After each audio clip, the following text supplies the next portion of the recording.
Act to help provide whistleblower protection to federal personnel for disclosing the use of federal taxpayer funds to investigate UFOs. I still don't want to say UAPs. How can Congress further increase whistleblower protections? I think you got to unleash the dogs and go track down the money and where it goes, because a lot of this stuff has been moved out of government. Sure. As you know, Rep. Burchett, it's been given to private contractors who've stashed it away. They've had it for so long that there's nobody left inside government, or very few, who know where it is. And they do that to keep us from FOIA, correct? Yeah, it's to keep it from FOIA. And I think that the contractors who've had this stuff for a very long time set their own standards about who is allowed to know what.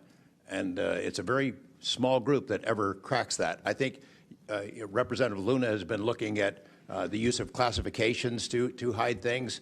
I'm not sure that even this committee getting security clearances that should allow you to see this stuff would allow you to follow where it really goes. I worry about the people that are looking at it and don't even know what they're looking at. I mean, it's gone through so many, since Roswell, for instance. I mean, you think there's nobody even alive that was around any of that stuff. Yeah, so. I don't think they've made much progress from the people that I've talked to. I don't think they've made much progress in learning that technology. Might have made some, but you wonder, the implication is tic-tac. Oh, yeah, that's ours. What flew over Washington, D.C. in '52, is that ours too? When are you going to break that out? You guys authorized tens of billions, hundreds of billions of dollars on weapon systems that can't do half of what we've seen UFOs do. So when do they break this out? If it's really a classified project, could change the world.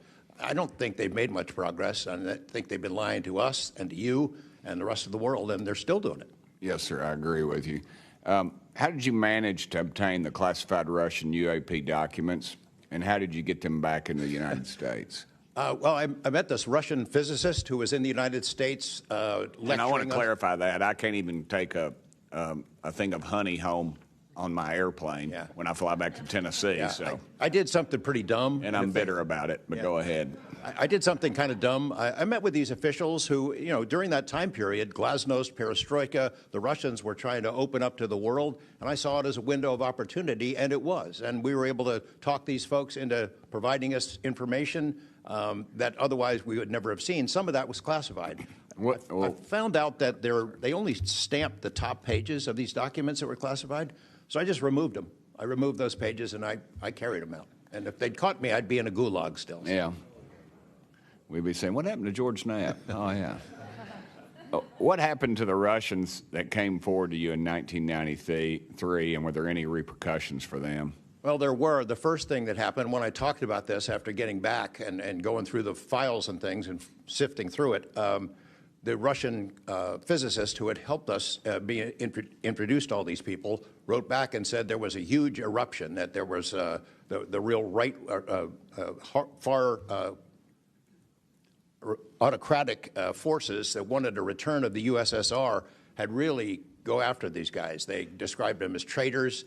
Nikolai Kapranov, the physicist friend of mine, said, look, if this had happened 5 years earlier, we would be in prison. If it had happened 10 years earlier, we would have been shot. Right. Luckily, at that point, Putin was not in power, but none of those people that we talked to on that trip in 1993 would ever talk to me again. I went back in 1996, and it was like I had the plague. I spoke to different people, but they were scared. And eventually, the story was spun where the Ministry of Defense officials who gave us this information were described as ufologists who said there was nothing really significant to these files. They didn't really find anything a big deal. And I can tell you, you'll see those files that I shared with you, they did find stuff. There was an incident in October of 1982 over an ICBM base where UFOs popped up, was observed over this base where the missiles are pointed at us, United States. These UFOs perform incredible maneuvers. They split apart, they fuse back together, they'd appear and disappear. And right at the end of this 4-hour period, the launch control codes for the ICBMs lit up. Something entered the correct codes. The missiles were fired up and ready to launch, and they could not shut it down. The Russian officers were panicking. The UFOs they disappeared.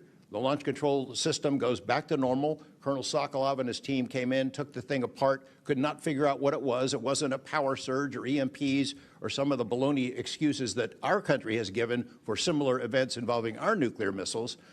They thought it was a message from wherever the UFOs were from. And that's a chilling thing. I mean, we were a couple of seconds away from World War III starting, and the UFOs were responsible for it. All right. Chief.